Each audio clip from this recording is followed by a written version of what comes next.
dua literatur sebenarnya. Yang pertama yang kiri sendiri ini atas nama Karima tahun 2020, ini berjudul The Small Scale Port Investment Affect Local Economic Activity, Evidence from Small Port Development in Indonesia. Nah, tujuannya dari penelitian ini yaitu mengetahui dampak investasi pelabuhan ini terhadap aktivitas ekonomi. Objeknya adalah pelabuhan feeder dari pelabuhan barang. Metode yang digunakan di sini metode kuantitatif data sekunder. Di sini jumlah datanya pelabuhan feedernya ada 211. Nah, jadi ingin melihat 211 pelabuhan feeder ini pengaruhnya terhadap perekonomian di 211 kabupaten itu juga. Nah, metode yang digunakan di sini menggunakan DID, atau Different Indifference Model, dan BCR. Jadi outputnya pengukuran ekonomi lokalnya itu melalui bagaimana dengan adanya pelabuhan itu terhadap pertumbuhan GDP-nya pertumbuhan PDRB di lokal masing-masing lokal itu. Nah, itu nanti diagregatkan maka jadi pertumbuhan GDP-nya jadi berapa, dan melihatnya melalui indikator peningkatan intensitas cahaya malam. Jadi penambahan lampu listrik gitu, Pak.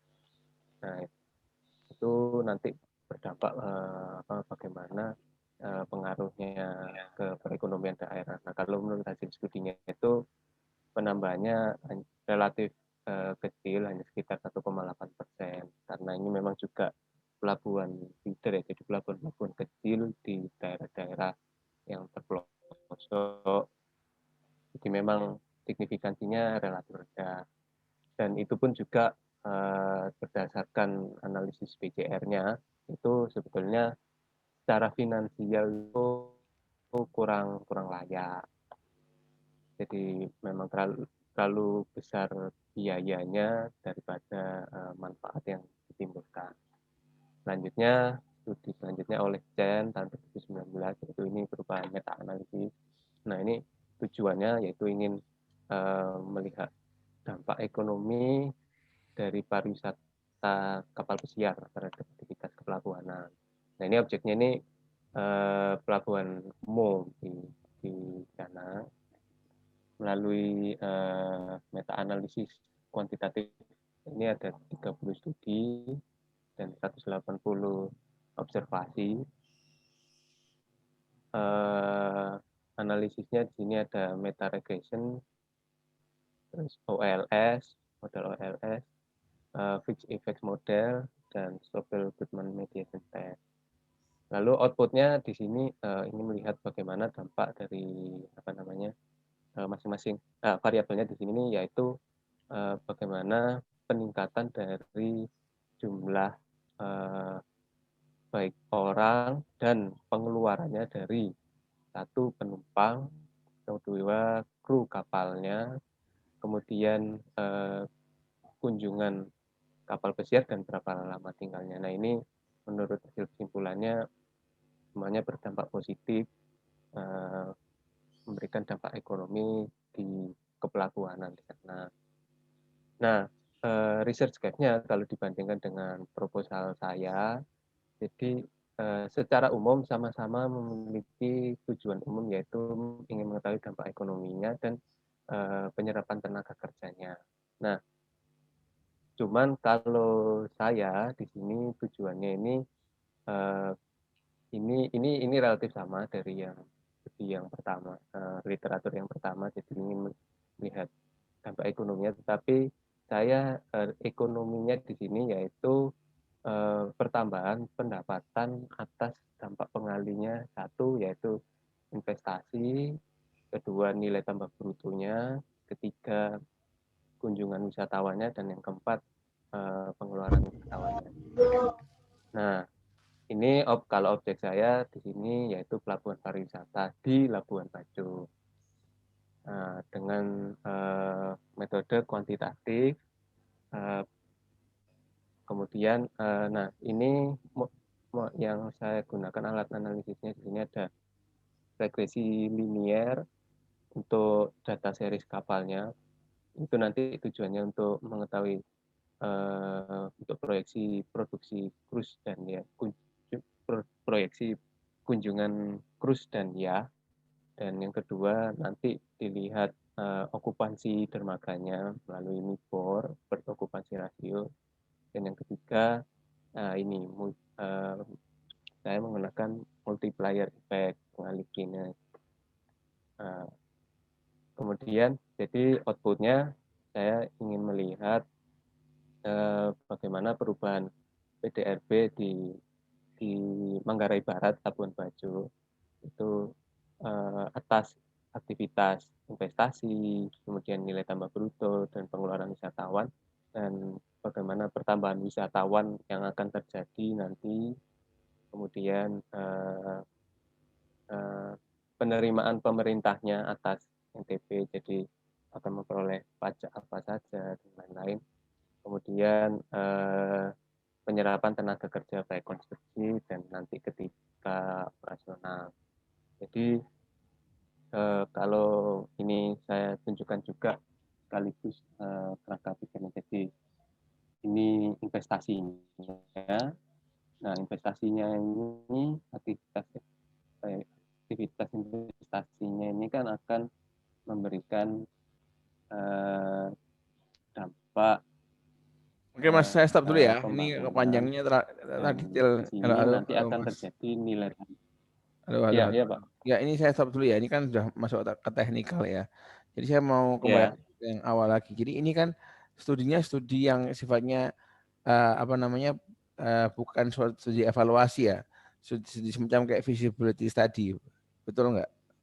Kalau ini, nah kalau feasibility study kan mungkin sifatnya ke anak finansial Pak, analisis finansial. Nah kalau ini tuh bukan di finansialnya layak atau tidak layak, bukan, tetapi nanti dengan adanya pelabuhan ini bagaimana pengaruhnya ke perekonomian. Jadi saya tidak bicara oh ini akan layak atau tidak, tetapi nanti akan seperti outputnya misalnya nanti pertumbuhan PDRB-nya akan menambah sekian dari aktivitas, misalnya dari aktivitas investasi. Iya, tapi kan kembali lagi ini kan belum ada barangnya kan. Intinya kan ini kan prediksi. Belum, memang ya. Nah, ini kalau model seperti ini, makanya itu. Kalau coba yang paper-paper yang dirujuk tadi sifatnya seperti apa? Sifatnya efek sesuatu yang sudah terjadi atau yang belum terjadi? Sudah terjadi. Nah kalau ini sudah terjadi, Pak. Nah, berarti nggak dapat ini, belum dapat paper yang sifatnya itu yang sesuai dengan konteks penelitian ini gitu loh. Nah, berarti kan suatu studi yang mengevaluasi skenario yang belum terjadi kayak gitu, ya kan? Seperti itu. Ini pakai apa tekniknya? Yang sering dipakai itu kayak CGE, itu yang dipakai computable general equilibrium. Simulasi seandainya kalau pemerintah menaikkan BBM gimana, pemerintah misalnya membuka perdagangan dengan Cina, kan suatu possible skenario gitu kan. Biasanya itu pakai yang namanya CGE. Jadi kita bikin modeling dulu, modeling perekonomian seperti apa, terus ada simulasi kalau ada shock, nanti parameternya mana yang berubah ketika ada perubahan. Nah, itu yang sering dipakai gitu loh. Nah, makanya itu ini dalam konteks penelitian ekonomi ini satu yang saya concern dua hal. Pertama kali referensinya gitu loh. Saya jadi bukannya nggak boleh meneliti sesuatu yang belum terjadi. Cuma harus punya acuan dasarnya apa untuk melakukan ini gitu kan. Nah, itu. Jadi itu harus ada penelitian sebelumnya yang sifatnya itu seperti itu, mengevaluasi suatu rencana, sesuatu yang belum terjadi gitu kan. Kalau papernya yang direferensinya masih mengevaluasi yang sudah terjadi, misalnya pemerintah tahun lalu menghabiskan dana sekian miliar untuk laut, gimana dampaknya? Nah, terjadi kan? diukur itu gimana dampaknya berapa persen sih yang karena emang ada efeknya. Jangan-jangan sebenarnya faktor laut itu juga kita juga ekonomi kita juga bakal segini-segini aja gitu loh. Nggak ada efeknya itu. Nah, kayak gitu kan mendekomposisi variasi dari PDB atau harga berapa persen yang terjadi karena kebijakan. Kayak gitu ya. Iya, Nah, jadi itu iya. yang concern saya satu yang reference-nya. Yang kedua apa namanya? Jadi jadi yang saya tahu tuh kayak gitu tuh lebih ke laporan-laporan, report-report pemerintah gitu loh. Bukan suatu paper akademik ya. Yang sifatnya itu misalnya pemerintah mengevaluasi ini ada menghubungkan 2 pulau pakai apa nih Pak? Jembatan, bangun pelabuhan. Nah, ada beberapa opsi kan. Terus bikin skenario. Nah, kayak dulu waktu jembatan Selat Sunda kan sempat ramai kan. Itu ada yang bikin apa namanya simulasi-simulasi ya kayak gitu. Itu jatuhnya yang pernah saya baca, mungkin saya salah, saya kurang baca, itu dalam laporan-laporan pemerintah. Nah, yang naskah paper ilmiah di jurnal, nah itu yang saya belum tahu. Nah, jadi tolong Masnya juga tadi bilang juga ini yang di papernya sifatnya yang sudah terjadi. Coba cari dulu. Kalau itu nggak ketemu, ya ini repot ini justifikasi ilmiahnya sesuatu hal yang belum terjadi. Ya, kalau bisa ketemu, alhamdulillah berarti sudah ada cantolannya. Ya, cantolan akademiknya untuk bikin suatu model prediksi. Yang kedua sekarang masalah apa namanya metodologinya, mungkin harus tidak juga harusnya ngikutin metodologi apa. Kalau plus yang ketiga mungkin dampaknya kan ada COVID kan. Jadi kan kalau kita pakai linear projection tuh pada nggak cocok lagi, sudah break semua kan, break semua gitu. Ini kita lagi cari keseimbangan baru ini. Jadi model time series, nah ini rapotnya kan sekarang nih saatnya COVID ini gitu loh. Ya, jadi nggak bisa pakai linear kondisi normal itu. Ya, Mas, itu concern saya di sana gitu loh. Yeah. Seperti itu. Kalau mau ditarik ke belakang, mendingan mengevaluasi pelabuhan. Ada orang UI, nanti saya share ya, Mas namanya Muhammad Hale Yudhistira itu pernah mengevaluasi dampak dampak dari port di Indonesia seperti itu ya. Jadi nanti itu bisa coba dilihat nanti sebagai referensi ya. Jadi ini papernya tadi itu PR-nya Mas. Kalau mau di topik ini cari referensinya. Kalau nggak gitu ya diubah topik yang sama tapi dengan diubah yang sesuai dengan literatur. Gitu ya, Mas Karno ya. Ya, terima kasih. Yuk lanjut. Ini lanjut presenter selanjutnya. Ya, ya, saya stop share. Terima kasih. Laila ya. Laila, ada nggak Laila di sini? Di sini Anda aja Pak. Najibul Pak. Jikul. Ya Pak. Muhammad Najihul ini jeung KLM. Muhammad Firdaus ndi sidang muka kene gak ono iki. Muhammad Najihul. Ya. Jikul iki sapa iki sing dua iki? Laila mbek sapa sitok iki? Laila, terus kemudian ada Muhammad Vio Firdaus Ananda, terus kemudian ada Rani sama Rahma sama Galuh Pak. Rahmi gak apa Muhammad Vio. Muhammad Vio Firdaus Ananda, Nur Ananda, terus sama Laila Ramadhani, terus teman saya yang masuk barusan ini Rani Septiarini, terus ada tak cek sih.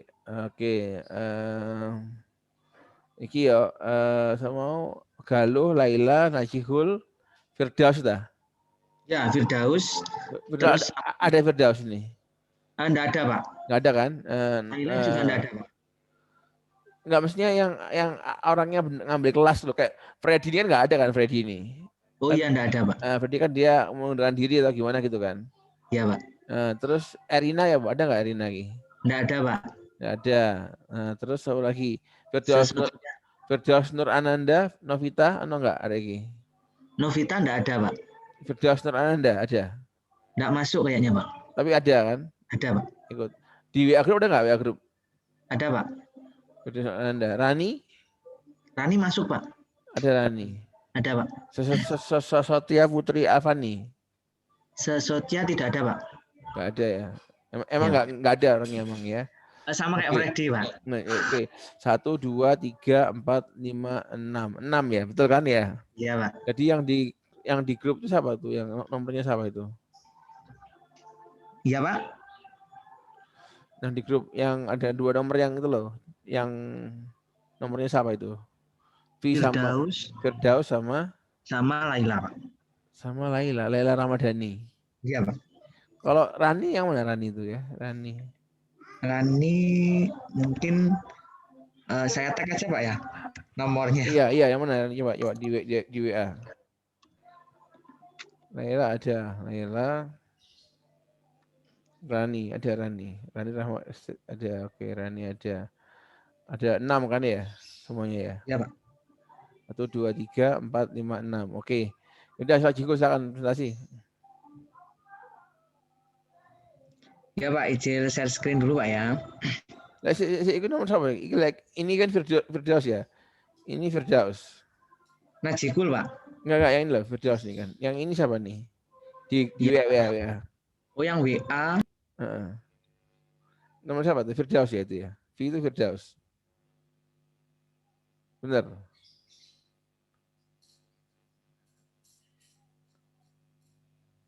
Benar nggak Iko? Sing di WA grup loh. Iya, Pak, benar, Pak. Oke, yos lanjut.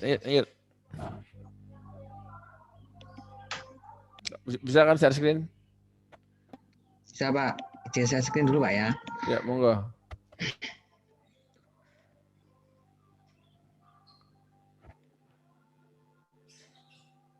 Ya, Assalamualaikum warahmatullahi wabarakatuh. Selamat siang Pak Rum dan teman-teman. Hari ini saya mempresentasi tentang meta analisis dari jurnal yang saya temukan. Di sini saya mengambil 2 jurnal. Jurnal yang pertama adalah Structural Change, Competition and Bank Stability in Malaysia's Dual Banking System. Nah, ini ada terkait dengan persaingan usaha pada perbankan yang bersifat dual yang ada di Malaysia.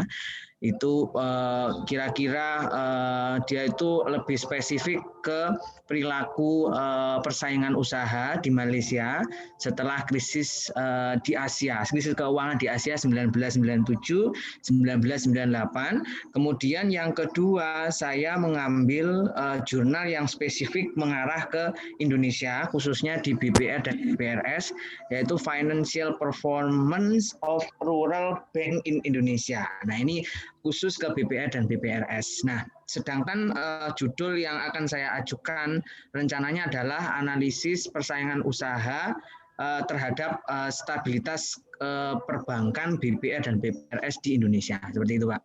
Nah, kalau saya lihat dari Ya, Pak. Ya, Pak. Enggak. Lanjut. Oh ya. Jadi di Malaysia ini ada perilaku yang cukup penting ya, dalam hal ini adalah kompetisi perbankan yang ada di Malaysia ya, khususnya setelah krisis keuangan Asia 1997-1998 dengan menggunakan sampel yang bersifat panel ya kan. Nah, di sini ternyata terlihat bahwasanya konsentrasi perbankan BPR dan BPR konvensional dan syariah, umum konvensional dan umum syariah itu sendiri itu ternyata mengalami perbedaan. Yang pertama adalah sebelum terjadinya krisis keuangan, persaingan usaha antar BPA antar bank konvensional itu terlihat sangat jelas gitu ya. Sedangkan untuk bank syariah ini cukup tidak ada gitu ya kalau kita lihat di paper yang ada di sini. Tapi setelah 1997 1998 orang-orang di Malaysia itu sudah mulai berpindah ya kan, yang awalnya dari bank konvensional menuju ke bank syariah itu sendiri. Nah, akhirnya penelitian ini itu meneliti sebenarnya bagaimana sih sebenarnya persaingan usaha yang disebabkan karena di situ mungkin ada aglomerasi pada sisi bank itu sendiri ya, sehingga menyebabkan stabilitas keuangan pada bank lainnya itu mengalami penurunan ya kan. Nah, seperti contoh yang di sini di Malaysia itu ditemukan bahwa ketika bank syariah ini mengalami aglomerasi, artinya tingkat kompetisinya itu tinggi, ya kan, sehingga mendorong orang-orang untuk masuk ke bank syariahnya di Malaysia, ya. Akhirnya apa? Akhirnya risiko pada perbankan konvensional ini semakin tinggi juga. Akhirnya di sini ditemukan bahwa ketika terjadi konsentrasi atau istilahnya kompetisi pada bank syariah, itu menyebabkan risiko pada bank konvensional di Malaysia itu semakin tinggi. Begitu pula sebaliknya. Nah, itu terjadi pada setelah 1997-1998. Nah, terus kemudian untuk metodenya, terus kemudian teknik analisisnya kurang lebih menggunakan panel. Kemudian untuk teknik analisisnya dia menggunakan GMM dan FALSDV, di mana variabel independennya itu adalah ada learner index, ya. Artinya dia mengukur tingkat kompetisi dari masing-masing klaster perbankan, ya, khususnya di bank syariah dan juga bank konvensional, ya kan, itu seperti apa terhadap risiko perbankan. Nah, risiko perbankan ini kebetulan di sini dijelaskan diukur menggunakan NPL seperti ini. Jadi ternyata ada hubungan ketika konsentrasi pada bank syariah itu semakin tinggi, menyebabkan risiko pada bank konvensional itu semakin tinggi juga, ya kan. Tapi sebaliknya, ketika konsentrasi pada bank konvensional itu menyebabkan risiko keuangan, ya, NPL-nya untuk bank syariah itu semakin turun, ya kan, seperti itu. Tapi pengaruhnya tidak begitu signifikan, sehingga disinilah peralihan antara antara konvensional ke syariah itu sangat terlihat. Artinya di situ poin pentingnya melihat hubungan antara seberapa tingkat competitiveness antara perbankan dual, ya kan, terhadap risiko perbankan itu sendiri. Nah, itu untuk yang jurnal pertama. Terus kemudian untuk jurnal yang kedua itu menggunakan efisiensi, ya kan, menggunakan analisis efisiensi DEA dan juga kemudian melihat Tobit-nya, gitu ya, untuk melihat bagaimana apakah sebenarnya efisiensinya itu bisa diukur menggunakan regresi seperti itu, ya. Nah, itu dilihat dari sisi Tobit-nya. Nah, kalau yang kedua ini ditemukan bahwa Bank BPR dan BPRS itu dan BPRS itu ternyata tidak efisien secara teknis, ya kan, tetapi efisien dari sisi produksi. Artinya apa? Artinya di sini menunjukkan bahwa kebanyakan bank BPR dan BPRS ini bisa menyalurkan dananya ke UMKM atau masyarakat, tetapi mungkin pengembaliannya di situ yang dimaksud itu pengembaliannya itu cukup sulit, ya. Pengembaliannya ke BPR dan BPRS sendiri itu sulit, sehingga mendorong performa BPR dan BPRS ini semakin turun, ya kan, seperti itu. Nah, untuk tahunnya sendiri yang digunakan di paper kedua itu pada tahun 2013 sampai tahun 2017.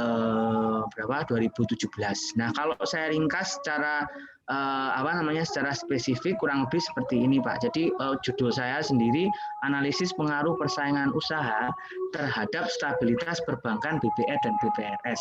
Setelah saya temui dari kedua jurnal yang saya ambil itu, ternyata novelty-nya adalah BPR dan BPRS itu belum dikaji di jurnal-jurnal sebelumnya, khususnya pada analisis kompetisinya, ya, analisis kompetisi terhadap risikonya. Nah, itu di situ akhirnya uniknya ada di situ, sehingga mungkin riset gap saya mengarah ke situ, ya kan. Nah, jadi kalau kajian Ibrahim itu meninjau pengaruh kompetisi sistem perbankan dual terhadap stabilitas perbankan di Malaysia. Kemudian yang 2020 tahun 2020 untuk kajiannya Radit itu meninjau performa BPR dan BPRS di Indonesia berkaitan dengan efisiensi teknis dan produksinya. Ternyata BPR dan BPRS itu tidak efisien secara teknis, tapi efisien dalam sisi produksi, seperti itu. Nah, untuk rencana penulisan saya sendiri itu lebih mengarah ke kompetisi BPR dan BPRS untuk meninjau hubungannya terhadap pengaruh kompetisinya terhadap terhadap stabilitasnya itu sendiri. Nah, kalau variabel yang saya gunakan nanti rencananya itu variabel dependentnya itu non performing loan yang bisa saya cerminkan sebagai istilahnya bank itu sehat atau tidaknya itu dilihat dari non performing loan. Terus kemudian risiko-risiko itu biasanya pengukurannya lewat non performing loan. Jadi untuk stabilitas perbankan itu ukuran saya menggunakan non performing loan seperti itu, Pak. Untuk kompetisinya saya gunakan dua. Yang pertama index learner, ya, saya hitung menggunakan estimasi OLS sederhana, ya. Kemudian yang kedua dari CR atau concentration ratio itu menjumlahkan dari sisi bank size, kemudian dari sisi lending pinjamannya, kemudian dari sisi equity ya, ekuitas seperti itu. Insya Allah ada 3 itu. Nah, terus untuk metodologi penelitiannya tadi yang pertama itu sekunder data panel 2000 sampai dengan 2007, kemudian yang kedua sekunder data panel 2013 sampai 2017. Untuk yang saya sendiri ini rencananya sampai dengan tahun 2019 ya. Terus kurang lebih seperti itu, Pak. Terus kemudian untuk summary statistik yang kemarin Bapak minta, ya kan, kalau variabel NPL ini punya saya cut off dari 7.000 data yang sudah saya input, yaitu sekitar 235 data aja. Nah, yang saya cut, ya kan, sehingga saya coba untuk memasukkan sebenarnya seberapa sih NPL-nya. Ternyata min-nya itu berkisar di 0,07. Terus mediannya itu di 0,04, kemudian nilai minimumnya ada 0,01, kemudian nilai maksimumnya 0,49. Berarti di sini terlihat bahwa min lebih besar dari median.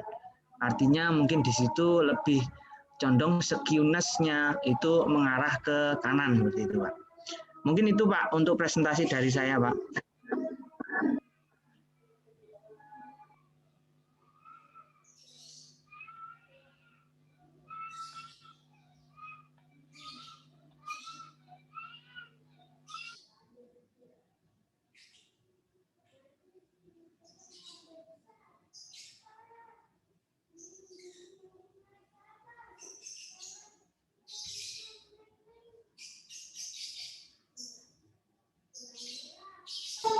Pak, ya, sudah mungkin Pak. Ya. Oke. Halo. Ya Pak, halo. Oke, apa namanya? Ini jadi di Malaysia ya jadi ya? Sebelumnya ya Pak. Kalau metanya saya ambil dari jurnal Malaysia. Oke. Terus kalau saya Indonesia Pak, BPR. Untuk di level Indonesia sendiri apa sudah pernah dilakukan nggak studi seperti ini? Kalau di Indonesia sendiri itu studi ini kayaknya belum ada, tapi adanya itu hanya melihat performanya Pak, efisiensinya saja, bukan di sisi kompetisinya Pak, seperti itu. Nah, kompetisi BPR-nya pakai data apa nanti rencananya? Datanya insya Allah saya tahunan, kemudian saya mengambil dari OJK Pak. Data perbankan yang tadi kan, ini kan observasinya bank berarti? Iya, unit kecil Pak, mikro, bank kecil, banknya. Ya. Ini Bank Indonesia, Bank Indonesia. Iya Pak, benar. Nah ini yang harus dipertimbangkan, BPR itu kan marketnya enggak nasional kan? Iya, enggak nasional, lingkupnya kecil. Nah maka persaingannya juga harusnya hati-hati juga. Persaingan tuh BPR di Surabaya enggak akan bersaing dengan BPR di Malang kan gitu kan? Iya Pak. Nah itu gimana caranya nanti strateginya mengukur kompetisinya kayak gitu? Mau dihitung berdasarkan area atau apa? Untuk kalau saya sih gimana ya Pak ya? Kalau saya biasanya kemarin itu kan saya nyoba ya Pak. Jadi saya langsung per banknya itu Pak. Jadi per area itu istilahnya saya ambil kabupaten kota. Jadi saya hitung kabupaten kota. Jadi kemudian nanti saya rata-ratakan ke level provinsinya itu Pak. Jadi lewat kabupaten kota dulu pertama. Enggak, untuk kan ini kan perlu ada ukuran kompetisi. Pakai apa? Learner, pakai apa? Harvindal, pakai apa untuk menghitung kompetisi? Saya pakai strukturalnya pakai learner, Pak. Learner. Nah, learnernya ini gimana kamu ngitungnya itu? Berdasarkan apa? Area apa? Area itu kabupaten. Iya, kabupaten, Pak. Ya. Ya itu aja sih. Itu kalau emang ini yang belum pernah dilakukan di Indonesia, menarik kan. Kalau ada di kompetisi sudah pernah di Indonesia. Cuma ya bank umum gitu kan, bank Ya. umum, bank dalam bank nasional, ya kan. Ya. Kalau bank BPR memang belum. Nah tapi itu apa tantangannya di variabel kompetisinya. Apalagi ini kan datamu kan data mikro makro ya. Kamu kan Ya, unit observasinya bank, ya kan. Nah, tapi ada juga variabel kompetisi. Kompetisi itu kan variabel yang environmental. Nah, ya, menariknya di level mana, level bank gitu. Jadi ini memang inovasinya besar, tapi juga perlu banyak hal yang perlu dipikirkan ke sini gitu loh, ya. ya, Pak. Kamu coba cari ono apa namanya, sama kayak saran saya kemarin tuh, yang saya kasih saran soal spatial competition Hoteling. siapa? Ya hoteling Saya, itu. Pak. Ya Iya. itu. Kamu Tapi udah kalau hoteling itu nanti ngitungnya bagaimana ya Pak? Seandainya kan biasanya kalau indeks learner itu kan jelas dari pengukuran laporan keuangannya bisa diestimasi dari situ. Tapi kalau yang apa namanya learner sama Harvinda kan sama kan, pakai market share tuh. sama Pak. Iya. Kalau yang ini Pak, maksud saya yang analisis spasial itu loh Pak, kompetitif spasial atau hoteling itu loh Pak. Ya area, pakai area. Jadi kan nanti areamu, jadi kamu nanti kan perlu mengakumulasi market share kan untuk menghitung berapa market share dari tiap-tiap BRS BPR kan. Iya Pak. Berarti kamu mengagregasinya level apa? Kabupaten. Kabupaten, ya. Insya Allah kabupaten nanti kalau Kamu akumulasi semua BPR di sana, BPRS nanti berapa share tiap-tiap BPR-nya berapa gitu kan. iya Pak. Nah, itu juga pun ada tantangannya lagi. Tantangan yang kedua itu kan mikrokredit kan. Iya. Nah, berarti kan belum tentu semua mikrokreditnya itu bersaingnya cuma BPR sama BPRS. Ada juga koperasi, ada Ya, juga benar. bahkan. Nah, itu kan berarti kan ada pesaing yang tidak di marketnya itu nggak apa Belum di marketnya. Kamu cuma ngitung mengakumulasi, mengasumsikan hanya pemain mikronya hanya 2 bank ini, ya, padahal bisa jadi bank yang lain gitu. Dan itu kan banyak kan nanti kan kamu banyak kan individu. Nah, ya, dan nanti tiap daerah beda kan berarti. ya Pak. Ya, makanya itu satu kabupaten ada berapa kira-kira BPR-BPRS-nya? Perkiraan saya kemarin ada 4 sampai 5 gitu Pak. 4 sampai 5. Paling Satu tidak 4 ya, kabupaten. kabupaten. Tapi kalau kayak Surabaya ono akeh kudu nih. Ya, banyak Surabaya. Kemarin saya input 8 atau berapa itu Pak. Jadi saya menginput sekitar 1.400-an untuk BPR, untuk BPRS itu sekitar 176 kalau tidak salah. Itu belum selesai, saya kurang 2 tahun. Kurang 2 tahun insya Allah. Oke. Jadi kalau gitu Jiwo, ini sudah bagus tracknya. Maksudnya ini dalam artian research gap-nya sudah kelihatan sangat sangat jelas ya. Jadi ini sangat jelas kan belum ada studi sebelumnya. Cuma sebenarnya ada keuntungannya sebagai orang pertama yang meneliti. Jadi mungkin apa namanya ruangnya banyak untuk bereksplorasi karena nggak ada penelitian sebelumnya. Tapi usahakan kamu baca-baca juga penelitian-penelitian lain di luar negeri gitu loh untuk masalah spasial kompetisi ini gimana, apa mengukurnya seperti apa gitu loh, ya. Ya Pak, siap Gitu Pak. ya. Oke lanjut. Ya Pak. Makasih. Ya Pak, sama-sama. Soal datanya ya jangan lupa ya. Jadi ini teman-teman semua ini untuk apa UAS-nya ya. Jadi ini yang sudah diberikan ini ya plus dataset ya. Jadi apa namanya tolong apa namanya dilampirkan deskriptif statistik sama contoh datanya. Jadi nggak usah semuanya satu lembar aja gimana bentuk datanya ya kan.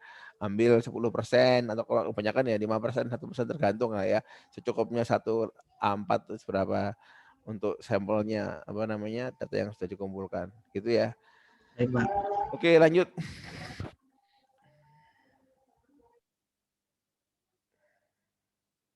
Apa lagi nih?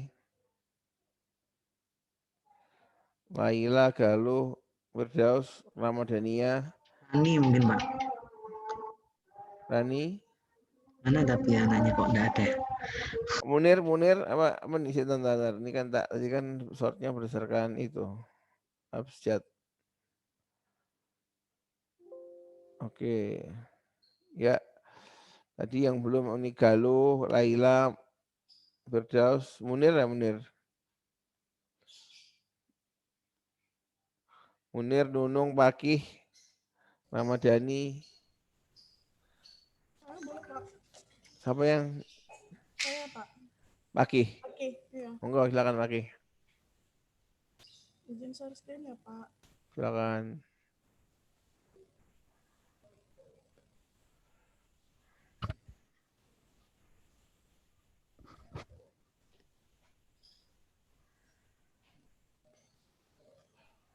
Terima kasih Pak atas kesempatannya. Assalamualaikum warahmatullahi wabarakatuh.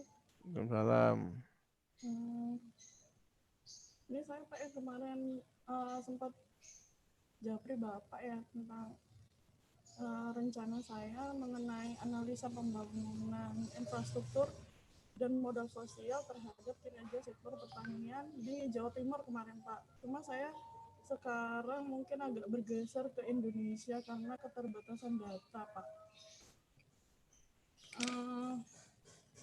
Literaturnya yang menjadi acuan saya yang pertama adalah ini Pak, stochastic frontier approach to total factor productivity measurement in Bangladesh crop agriculture tahun 61 sampai 92 oleh Coyle et al. Tahun 2003, di mana penelitian ini latar belakangnya hampir mirip pertanian Bangladesh dengan Indonesia, di mana pertanian adalah sektor penting penyumbang sepertiga pendapatan nasional Bangladesh. Cuma identifikasi masalahnya yang mungkin agak berbeda karena kebijakan yang teknologi di Bangladesh itu malah khususnya pada produksi beras dan gandum yang menjadi objek penelitian di sini. Jadi bukan agriculture secara umum, tapi terfokus pada beras dan gandum saja, itu mengalami penurunan TFI-nya.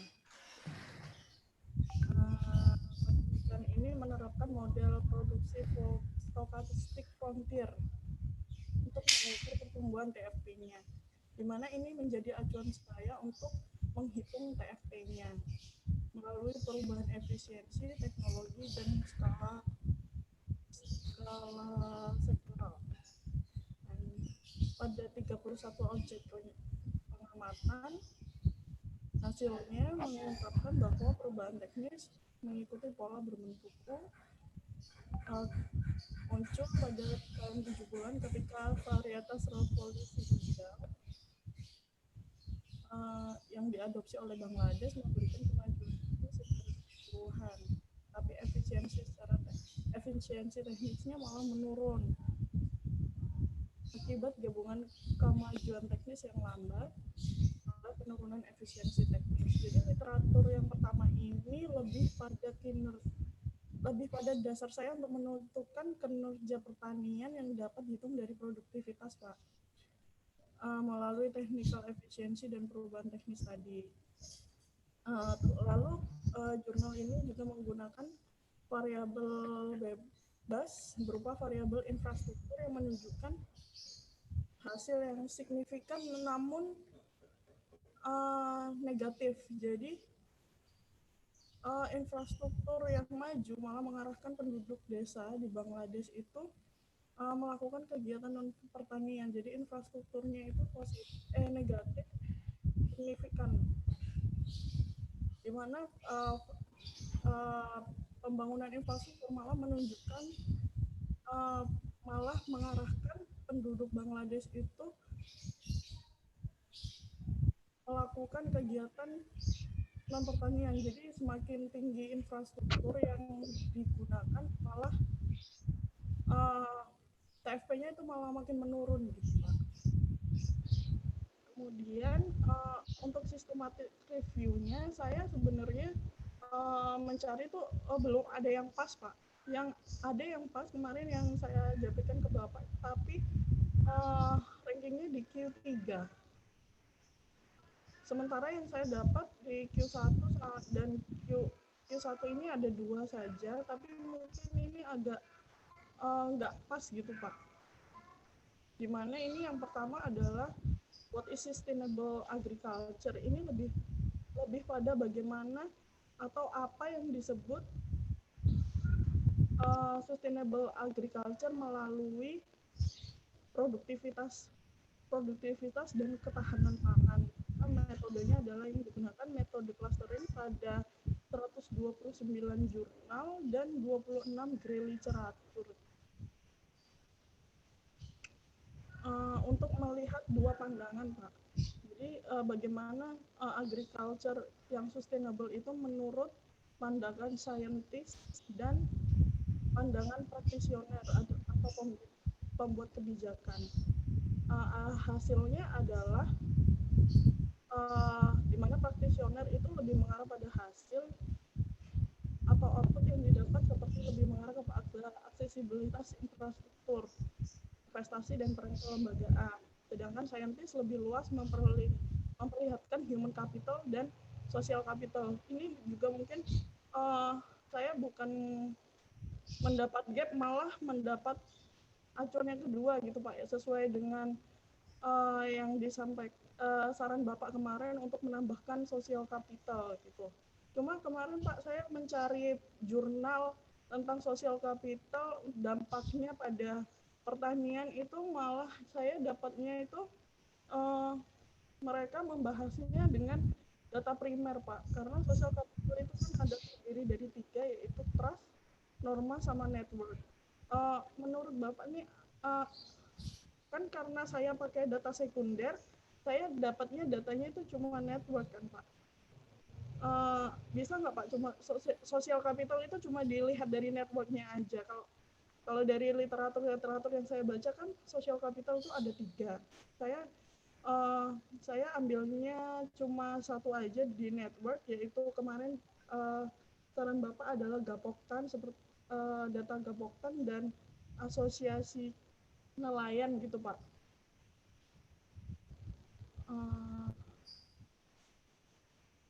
Apakah bisa gitu Pak? Terus kemarin ini ada juga literatur tentang meta analisis juga, tapi ini lebih ke transportasi. Oke Mbak, sekarang saya kembali lagi ya. Ini tujuan penelitiannya apa yang mau diteliti itu? Mau tahu tujuan gambaran umum kondisi pertanian di Indonesia. Jadi nanti mungkin saya melihat itu dengan menggunakan pemetaan Pak, yang spasial gitu Pak. Makanya kalau pertanian, apalagi dipakai datanya tidak mau data sekunder ini, masih datanya data level apa? Provinsi, kabupaten. Data level provinsi Pak. Jadi provinsi lagi. Minim yang bisa diteliti di dalam provinsi, paling banter ya. Jadi kamu kalau level provinsi juga repot loh. Kamu nggak bisa lihat kalau ya standarnya ya, kalau main sektoral itu pakai model pertumbuhan. Tadi kan banyak banget soal TFP, soal apa. Pasti kan capital, labor gitu kan. Iya. Ya, sekarang kalau capital di sektor pertanian gimana? Ada nggak proksinya? Kalau capital kemarin sesuai yang lahan. Berapa itu pakainya lahan. Nah, lahan kan. Kalau mesin gimana? Terus kalau Alsintan juga ada sih Pak, cuma saya nggak pakai. Nah, makanya itu kalau kamu pakai model itu, model produksi, nanti ada klaim nanti, capital, labor, energi, material, ya kan? Ya level kalau membahasnya apa namanya yang dicari apa namanya paling model produksi gitu. Iya, untuk menghitung TFP ini kan nanti saya rencananya akan menggunakan SFA Pak. SFA-nya untuk TFP ini yang saya rencananya datanya adalah itu apa namanya? Ini Pak, jumlah tenaga kerja, luas lahan. Cuma kemarin nggak itu Alsintan sih Pak. Tapi ada data sudah saya cari Alsintan juga. Memang ini kan kamu kan tadi bilang kan bahwa data yang kamu cari itu kebanyakan ngomongin pertanian dalam konteks yang spesifik, ya kan? Ya.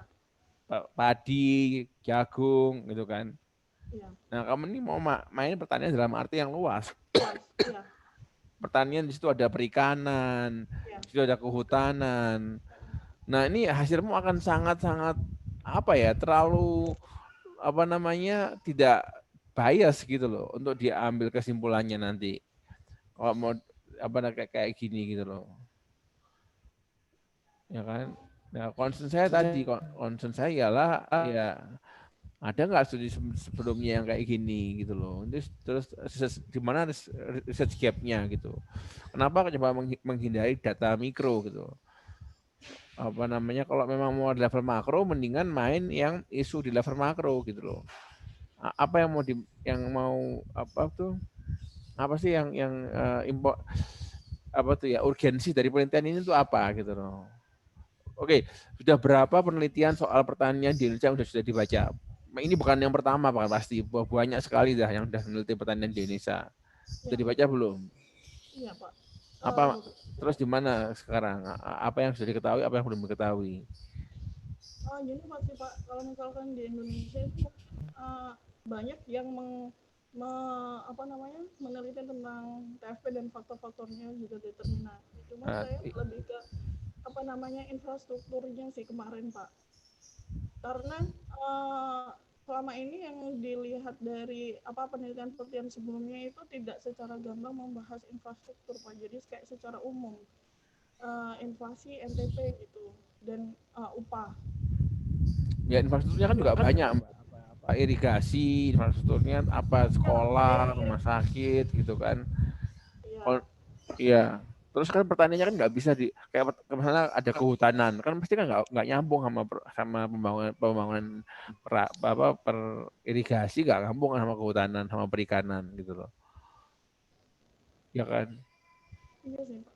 Tapi kemarin kalau misalkan saya hanya fokus pada misalkan pertanian saja, itu saya nggak dapat kayak tenaga kerjanya ini Pak, kayak labornya ini. Makanya kan jadi penelitian itu ada dua aspek yang harus dipenuhi. Pertama kali ya harus ada suatu hal yang baru dari penelitian sebelumnya. Yang kedua itu bisa dilakukan, datanya sudah ada. Kalau gini ya, kalau emang Mbaknya bingung ya, ini mencari judul, mencari topik penelitian, saya sarankan ini, kan juga kayaknya agak alergi sama data mikro nih, mau main data makro aja. Kalau saran saya, mendingan ya tesisnya itu meta analisis saja, bikin studi meta analisis. Jadi Mbak bikin meta analisis tentang penelitian soal pertanian di Indonesia gitu. Nah, meta analisis adalah suatu penelitian yang datanya adalah penelitian sebelumnya, ya kan? Nah, lebih gampang kayak gitu, sudah Mbaknya nggak usah nyari data lagi, tinggal nyari literatur aja, literaturnya nanti diolah pakai meta analisis, pakai regresi untuk mengetahui apa sih, kan pasti sudah banyak penelitian soal pertanian di Indonesia. Nah, tapi apakah sudah ada yang melakukan meta analisis? Nah, itu saya sanksi untuk sudah ada yang melakukan meta analisis di situ, ya kan? Kalau emang itu ya bingung ya, mending sudahlah main meta, paling enggak papernya Mbak itu membuat orang lain, oh ini ya, apa saja sih yang sudah dilakukan di Indonesia, oh ini temuannya seperti ini, ada pola seperti ini gitu loh, mencerahkan banyak orang, jadi orang bisa milih, oh kita tambah bahas ini karena ini masih belum punya yang bahas. Jadi memetakan literatur soal penelitian pertanian di Indonesia gitu. Menurut saya sih itu aja, daripada kalau misalnya memang belum jelas, pengen ini tapi belum ada yang jelas, ya udah kita nulis aja gitu loh. Karena ini nanggung juga penelitiannya. Kalau mau membahas soal pertanian dalam konteks makro gini pakai TFP juga minimum gitu. Kalau main pertanian bisa dihubungkan ke sektor lain. Ini kan pertanian doang. Kalau misalnya pertanian terhadap kemiskinan, ada lagi kan pertanian terhadap misalnya kestabilan atau krisis gitu, misalnya, atau COVID atau ketenaga kerjaan, beda lagi. Ini kan enggak, ini kan maunya gambaran umum sektor pertanian, ya kan? Pertanian yang mau diteliti ya apanya kan enggak jelas kan? Ya kalau emang nggak mau ngambil satu topik khusus soal pertanian, ya udah, menurut saya mendingan bikin suatu meta analisis soal pertanian. Jadi membantu peneliti lain untuk memetakan penelitian di bidang ini, gitu loh. Itu saran saya buat mbaknya. Boleh saya tanya Pak, kalau misalkan meta analisis itu kan mereview beberapa penelitian gitu Pak, apakah ada minimumnya gitu? Nggak ada mbak, semakin banyak semakin bagus. Ambil semua penelitian soal pertanian di Indonesia, ya kaidahnya kan regresi 30 ya, tapi kan ada juga beda, nanti banyak kok meta analisis, coba aja nanti baca-baca paper soal meta analisis. Itu kan sebenarnya pakai model semacam logit kan, itu logit dan multinomial logit gitu. Itu banyak manfaatnya tuh, maksudnya bukan cuma mbak yang dapat manfaatnya, tapi orang lain juga pengen baca paper itu juga karena pengen tahu pemetaan. Daripada mereka baca 100 literatur, mereka baca papernya mbak udah gini ya, dapat pencerahan banyak dari satu papernya mbak itu. Menurut saya itu aja gitu. Atau nggak gitu, kalau mau tetap pertanian dalam konteks agregat kayak gini, jangan ngomongin soal pertanian kayak gini, ngomongin soal TFP, itu mikro mbak, nggak bisa kayak gitu. Capital, labor, energi, sekarang mainnya sudah di level mikro. Kayak studi-studi soal industri kan from level gitu loh. Kalau mau main situ, mendingan pertanian dihubungkan sama yang lainnya. Pertanian sama kemiskinan, pertanian sama ketenagakerjaan, pertanian sama apa gitu, migrasi gitu.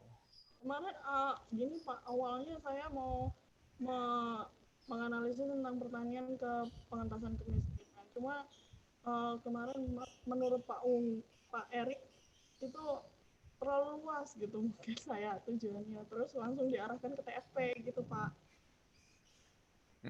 TFP tadi resikonya malah kalau variabelnya nggak mikro ya terlalu kecil gitu loh. Ada studi yang dilakukan sama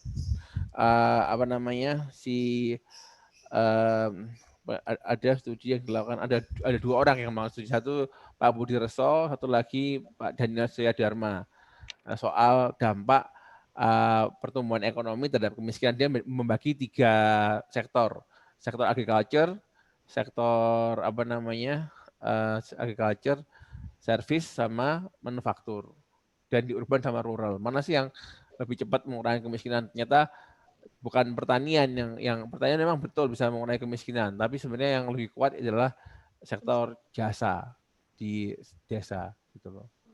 Nah, itu studinya sudah ada kayak gitu. Nah, mbaknya mungkin bisa melakukan inovasi dari studi yang tadi, misalnya melihat pertanian apa sih sebenarnya yang signifikan tuh, apakah pertanian tanaman apa gitu kan, apakah pertanian atau perkebunan atau tanaman pangan. Nah, itu kan pendalaman kan. Nah, kayak gitu mbak. Kalau TFP mau nggak mau harus main di level mikro, harus dapat data capital, labor ya. Kalau nggak gitu ya, dan harus lebih spesifik lagi, apa pertanian itu apa pertanian tanaman pangan, kalau sampai ke komoditas lebih bagus gitu loh. Kalau pertanian dalam arti besar itu terlalu luas gitu sih. Karena kalau kemarin tuh awalnya juga tanaman pangan Pak, tapi tanaman pangan ini saya dapat datanya gitu yang spesifik gitu Pak. Ya. Jadi balik ke pertanian lagi. Oke, gini ya. Kemarin Pak Erik ngasih nggak referensinya? Kasih sih Pak. Nah, mana referensinya Pak Erik? Coba saya lihat. Saya tunjukin nggak referensinya Pak Erik?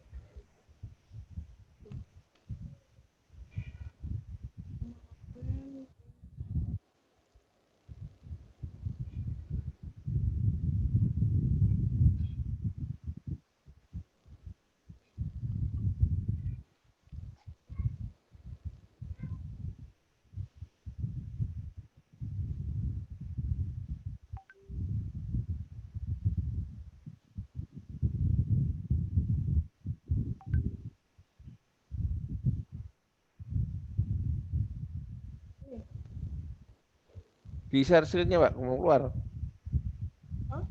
Jangan keluar.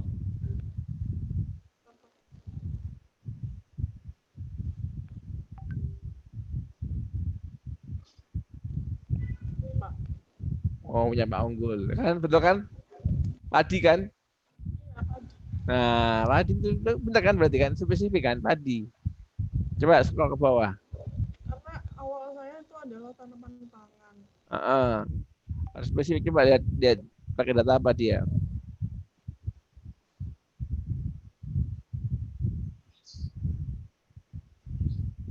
Hmm.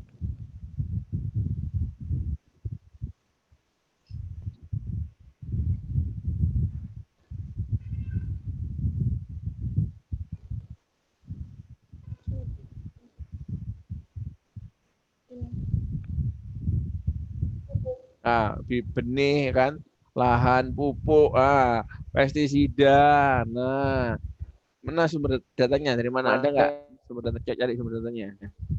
saya belum cari sih Pak kalau ini Pak. Enggak, itu loh, di situ kan ada penjelasannya, sumber datanya dia. Data dari mana dia.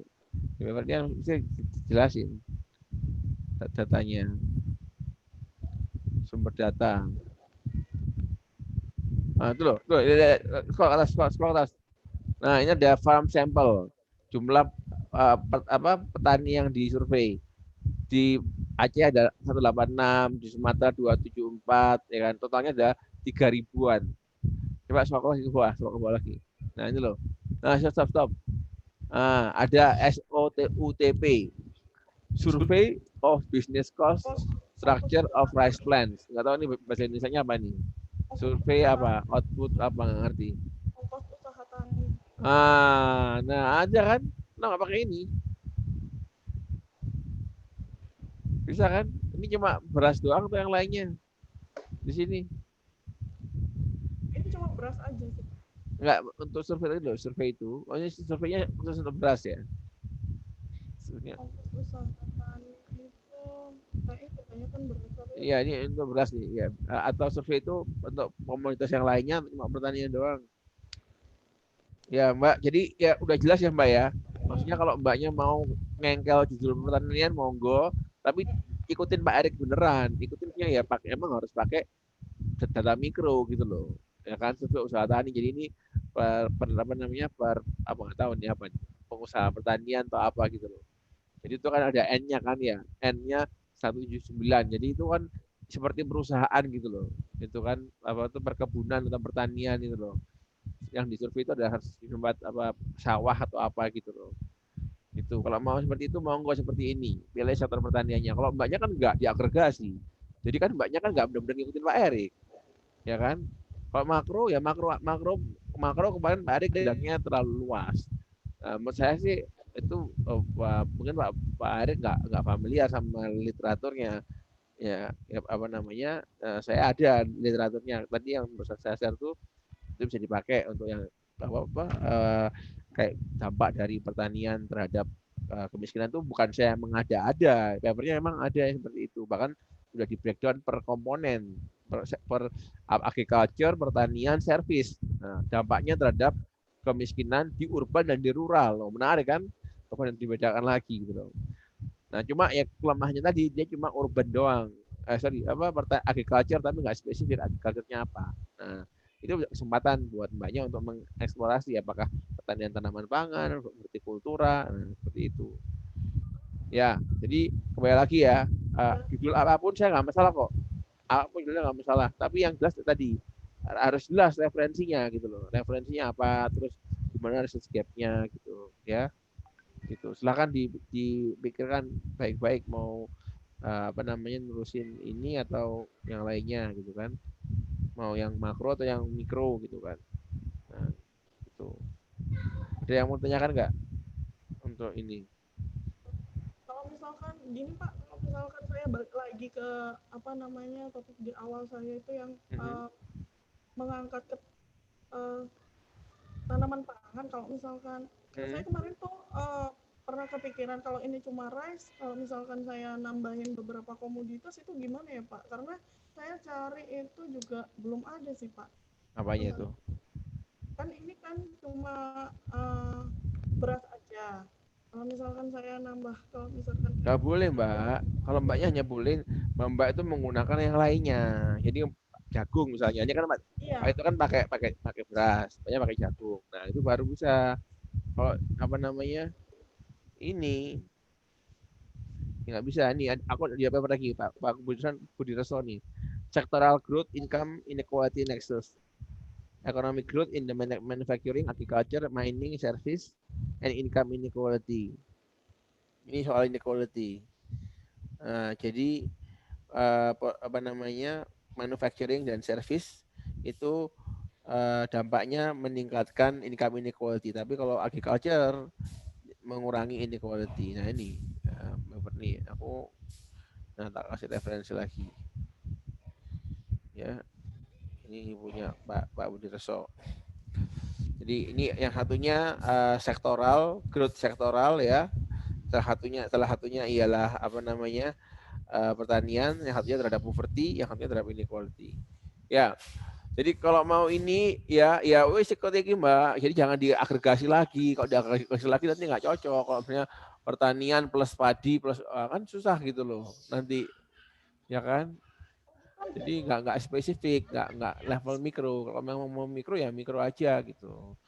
Mikro tanamannya khusus gitu. Tanaman apa? Tanaman jagung, beras gitu kan. Saya bukan gitu. Yang seperti Pak ini apa namanya Pak Erik, cuma saya membahasnya itu banyak komoditas gitu Pak. Iya makanya Mbak, kembali lagi kan apa ini kan kalau mau di level mikro, kalau misalnya diagregasi, jadi nanti justifikasinya apa? Tanaman pangan gitu.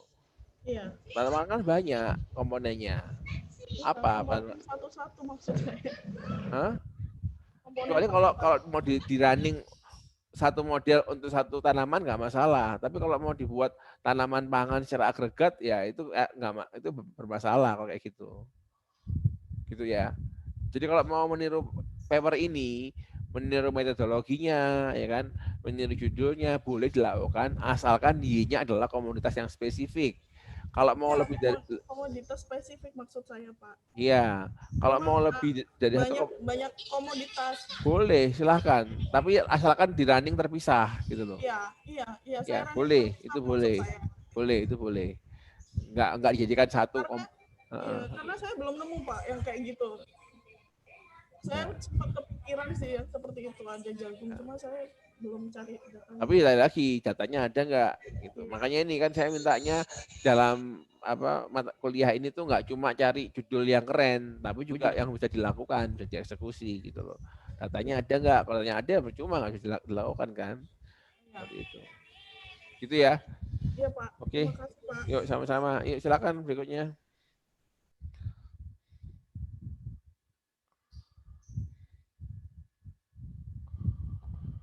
Sama berikutnya ini. Munir, Nunung, Ramadhani, Aprianza. Saya bisa Pak. Siapa itu? Rosi, silakan Rosi. Iya Pak. Ya terima kasih Pak.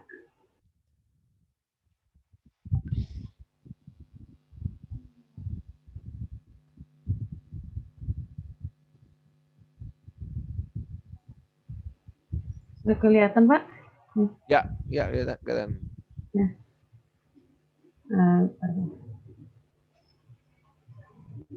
Ini saya langsung aja.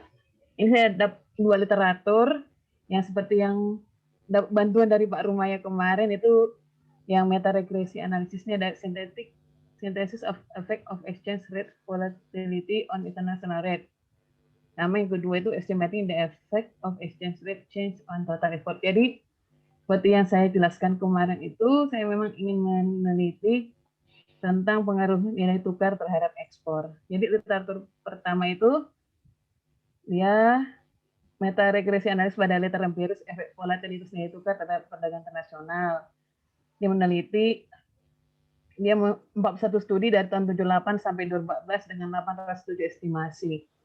Variabel tambahan yang dimasukkan dalam meta analisis ini pengembangan keuangan, kebijakan pertukaran, kebijakan moneter, kebijakan perdagangan, yaitu price taker atau price maker, dan juga ketergantungan minyak. Temuannya ada peran spesifikasi model, sampel, set data, cakrawala waktu, dan karakteristik negara yang berbeda dari semua penelitian tersebut. Karakteristiknya seperti itu, bagaimana kebijakan perdagangannya, apakah dia ketergantungan minyak atau tidak. Nah, temuan, kayaknya tergantung punya saya Mbak, kayaknya. Tadi sempat masuk duluan sebelum. Mana nih? Apa ya? Nggak bisa. Mungkin sempat terganggu sama yang saya, Pak. Tadi sempat saya nyoba share screen dulu sebelum Mbak Rosi bilang, tapi ternyata udah langsung muncul punya Mbak Rosi. Mungkin baru loading jadinya, Pak. Sudah saya tutup. Sudah saya tutup, Mbak Rosi. Mungkin udah bisa lagi. Ulangi lagi bagaimana?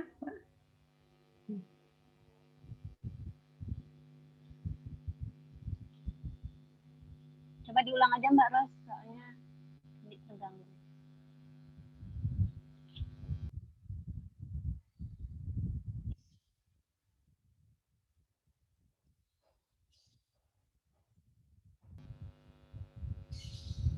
Udah Mbak Ros.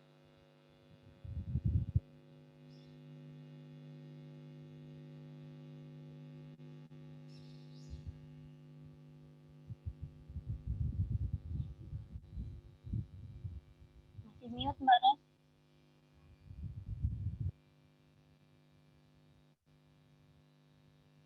Sudah Mbak, lanjut. Aduh, ya, iya Pak, sorry, maaf Pak. Ini studi yang menggunakan model cross panel dan OLSS cenderung menampilkan efek volatilitas yang merugikan. Dan nilai tukar model yang canggih itu lebih mempengaruhi efek volatilitas nilai tukar pada perdagangan dibanding dengan nilai tukar yang modelnya standar. Terus hasilnya lagi, efek volatilitas rendah di negara di develop countries, negara berkembang, price taker, dan oil dependence, jadi tergantung pada minyak, dan juga yang menggunakan kebijakan counter cyclical. Di meta-analisis juga melihat efek rezimnya, jadi tergantung negara itu menggunakan efek rezim apa. Jadi variabilitas nilai tukar yang menggunakan rezim pertukaran tetap itu memberikan efek yang berbeda daripada volatilitas nilai tukar di bawah rezim pertukaran mengambang. Efek buruk variabilitas nilai tukar ditemukan pada yang menggunakan perjanjian perdagangan global, sedangkan efek positif pada perjanjian perdagangan regional. Nah, literatur ekspor total itu dipengaruhi oleh bias publikasi positif. Jadi ada dengan Bapak Marfiansah Bagus Prawira. Seleksi publikasi. Jadi dia milih-milih publikasi. Bukan. Tetapi Pak Marfiansahnya berapa nomornya Mbak ya? Dia mengidentifikasi efek empiris otentik. Sedangkan studi ekspor sektoral itu tidak dipengaruhi oleh bias publikasi. Benar, Pak. Oke, ini lagi mau dia ini Pak ini lagi mau di apa tuh? Dan terdapat bukti efek empiris otentik yang positif. Literatur ekspor total itu lebih homogen dan efek volatilitas nilai tukar diidentifikasi tampaknya kurang bersyarat dibandingkan dengan literatur ekspor sektoral. Jadi dibagi ekspor total dan ekspor sektoral. Semua temuan yang diperoleh tampak kuat di antara estimator yang berbeda dan untuk dimasukkannya variabel dummy untuk jenis outlet, penelitian, dan tahun publikasi. Untuk literatur yang kedua, dia menggunakan regresi nilai tukar efektif nyata atau RER, yaitu pendekatan standar untuk memperkirakan respon ekspor agregat terhadap perubahan nilai tukar, yang menyeratkan estimasi bias dari elastisitas yang mendasarinya. Penelitian ini juga menggunakan simulasi Monte Carlo untuk membandingkan estimasi elastisitas berdasarkan regresi RR ideal yang baru terhadap spesifikasi regresi khas yang sudah ditemukan dalam literatur RR, yaitu regresi rate effective exchange rate. Hasilnya ditemukan bias kecil sekitar 1% untuk nilai tukar dan bias besar sekitar 10% untuk elastisitas permintaan. Nah, perbedaan antara elastisitas yang diperkirakan pada tingkat bilateral ini dan agregat berkurang secara signifikan ketika menggunakan regresi RR ideal daripada pendekatan RER standar. Setiapnya itu, saya melihat ini masih sedikit penelitian yang masukkan variabel pendukung seperti inflasi, investasi, dan elastisitas permintaan barang ekspor. Misalnya gabungan dari semua variabel ini. Jadi mengkaji kedua artikel ini, saya ingin meneliti pengaruh nilai tukar dari ekspor dengan menambahkan variabel inflasi investasi dan elastisitas permintaan barang ekspor. Ekspor juga nanti akan dipecah menjadi ekspor total, bilateral, dan ekspor sektoral. Ya, seperti itu saja, Pak.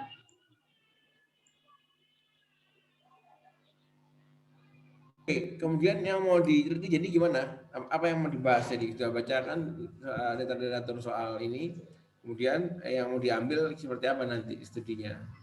Ini Pak, menambahin variabel, Pak. Nambahin variabel. Iya, jadi gimana inovasinya?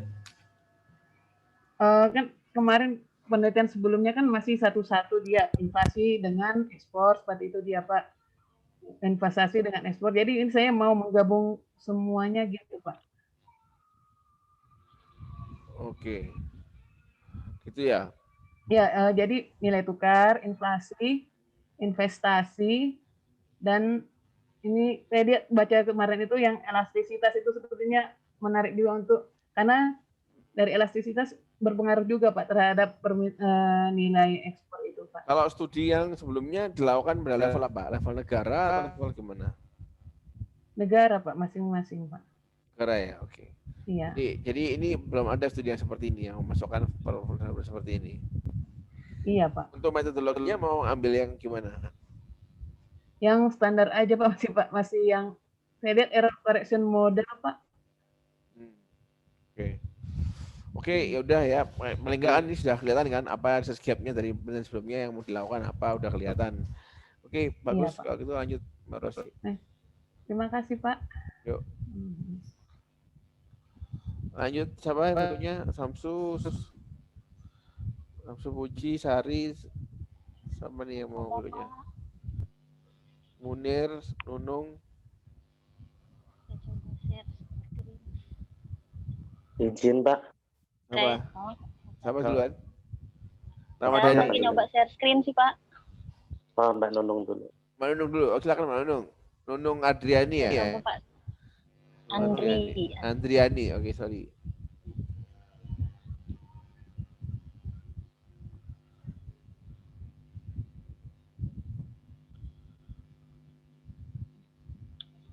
Pak, terima kasih.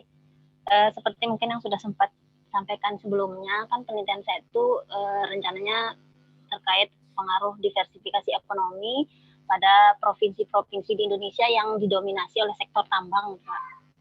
Nah, untuk literatur yang saya coba yang terkait gitu yang sudah sempat saya baca, yang pertama itu dari awalnya sih lebih ke yang nanti yang di sini yang di kedua ini Pak. Nah, tapi kemarin dapat dari Bapak juga nih, ternyata memang saya baca cukup membantu gitu Pak.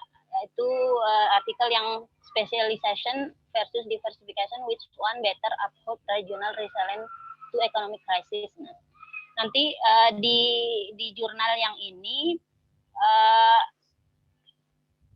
kalau meta analisis secara umum yang banyak memang saya belum nemu Pak yang secara utuh misalnya bahas mana aja sih yang membahas tentang ini gitu. Cuman di sini paling tidak sedikit membantu. Di sini ada bahwa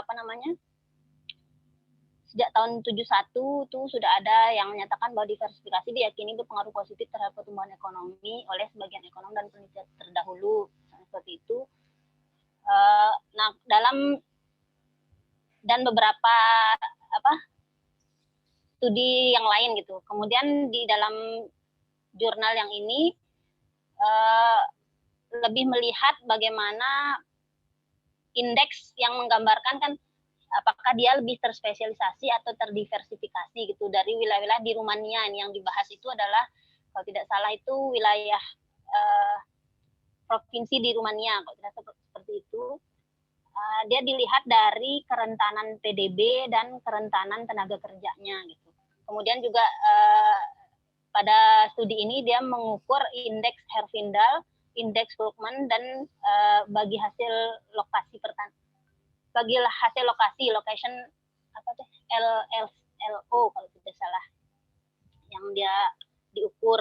Kemudian dia banyak sekali juga ada terkait industrialisasinya seperti apa, kemudian pengaruh terhadap pendidikannya, urbanisasi, pengangguran, dan beberapa variabel lain seperti upah, investasi, dan juga FDI. Nah, hasilnya secara umum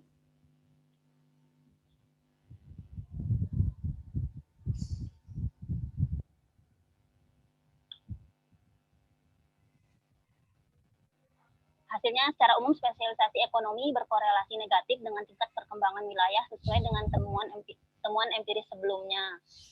Kemudian kerentanan yang lebih tinggi di penurunan PDB untuk negara yang sangat terspesialisasi. Negara-negara dengan sektor industri yang lebih besar lebih rentan terhadap kemerosotan ekonomi. Kemudian juga dinyatakan bahwa indeks spesialisasi Herfindahl tidak lagi signifikan, tetapi indeks ketidaksamaan kurvanya tetap signifikan dengan tanda negatif, yang mengartikan ketidaksamaan menandai daerah-daerah yang tangguh menunjukkan bahwa ada pola diversifikasi khusus yang mendorong ketahanan terhadap krisis.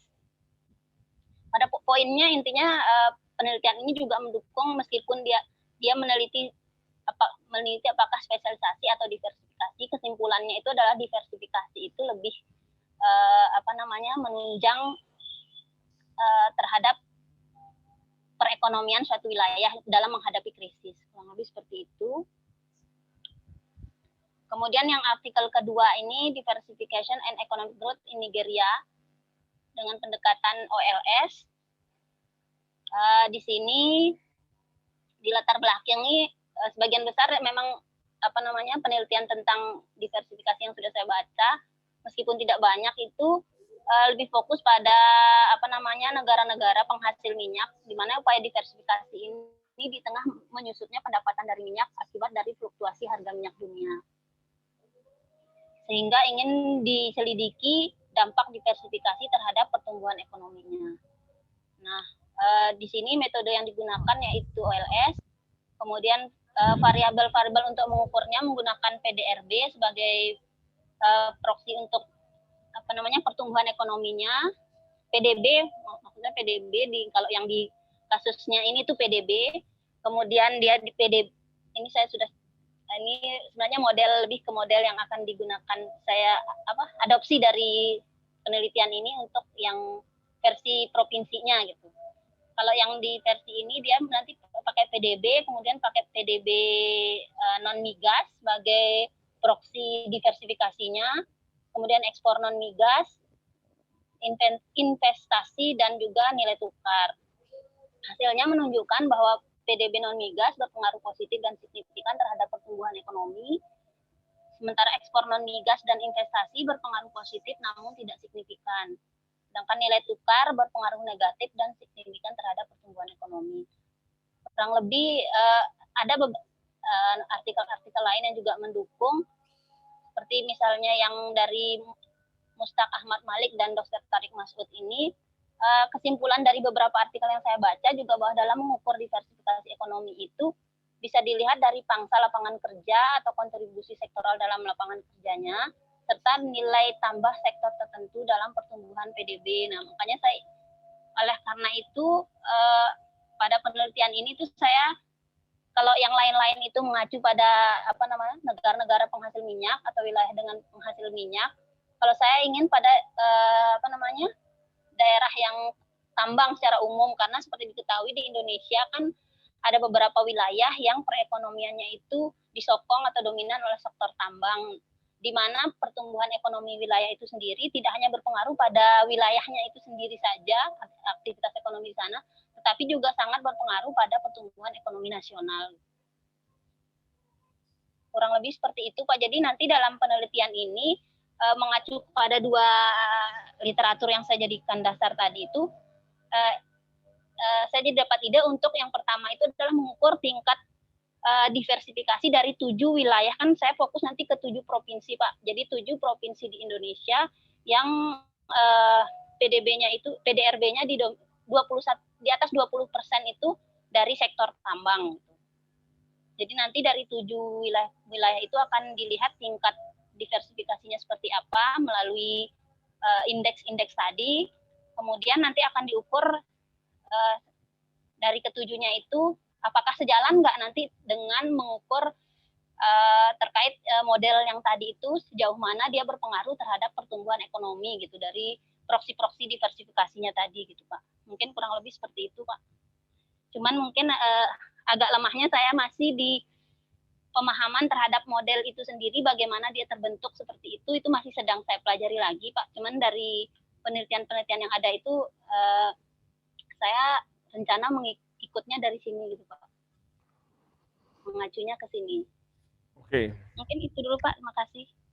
Ya, jadi yang kembali lagi saya tanya ya, untuk research gap-nya jadinya gimana? Apa yang mau diambil sebagai apa namanya penelitian ini apa? Apakah masalah apa yang belum, yang ibaratnya apa sih yang mau dibawa, hal baru yang dibawa oleh penelitian ini gitu dibandingkan sama yang sudah-sudah? Kalau saya sih lebih ke itu Pak, pengaruhnya terhadap yang wilayah tambang Pak, karena kan selama ini kan lebih kepada migas Pak, dan data-data kalau migas itu kan memang kalau kayak misalnya kita cari data di ini itu sudah ada misalnya PDRB tanpa migas itu sekian. Nah, kalau saya ini jadi nanti datanya kita misah sendiri, terpisah khusus karena tambang secara umum dia diambil gitu Pak. Jadi kontribusinya itu kepada tidak hanya kepada wilayah-wilayah yang memang selama ini migas, mungkin polanya mirip. Ingin tahu gitu Kak, apakah polanya mirip untuk wilayah-wilayah yang hanya migas dengan yang tambang secara umum gitu Pak. Karena tambang kan ada juga di dalamnya kan unsur misalnya logam kayak gitu-gitu Pak. Oke. Kalau di Indonesia kan. Nah sebenarnya yang pertama harus ditanyakan tuh apakah sudah ada penelitian serupa dalam topik yang serupa ini di Indonesia, apakah sudah pernah dilakukan nggak penelitiannya? Kalau saya nyari-nyari sih Pak, browsing belum nemu Pak yang secara langsung ya membahas di Indonesia gitu Pak. Nah jadi kalau gitu itu bisa jadi satu. Ya. Jadi itu bisa jadi apa namanya? Bisa jadi suatu research gap gitu loh, bahwa belum ada yang melakukan di Indonesia, itu sudah satu hal. Jadi itu menurut saya penelitiannya Ibu mendingan Mbak punya dua tahap aja. Satu tuh meneliti yang tadi mereplikasi pakai pakai model-model yang sudah dilakukan sebelumnya, dilakukan aja, plus ada tambahannya ada model lain yang mengestimasi tambang gitu loh. Apa maksud saya? Ya Pak. Saya coba sambil pelajari Pak untuk arah ke modelnya itu mungkin kalau misalnya ada masukan lain gitu Pak mungkin. Karena memang kemarin waktu pembahasan dengan Bu Ulan itu Pak, waktu diarahkan ke pembahasan terkait model yang sudah ada terdahulu kan disuruh kita untuk memperkuat gitu loh dasar apa istilahnya grand teori yang digunakan untuk membentuk model itu seperti apa gitu loh Pak. Terus terang masih agak lemah di sana gitu Pak. Ya sebenarnya kan teorinya kembali lagi teori spesialisasi dan itu kan teori spesialisasi kalau dalam teorinya masuk ke perdagangan internasional mungkin spesialisasi dan siklus bisnis juga apa namanya soal resiko, teori resiko. Ini kan semakin terdiversifikasi suatu ekonomi kan semakin aman dari kemungkinan krisis yang bersumber dari satu sektor kan. Bayangkan kalau daerah tadi sektor tambang semua, tambang kena krisis, jeblok semua gitu. Kalau beragam kan lebih gitu.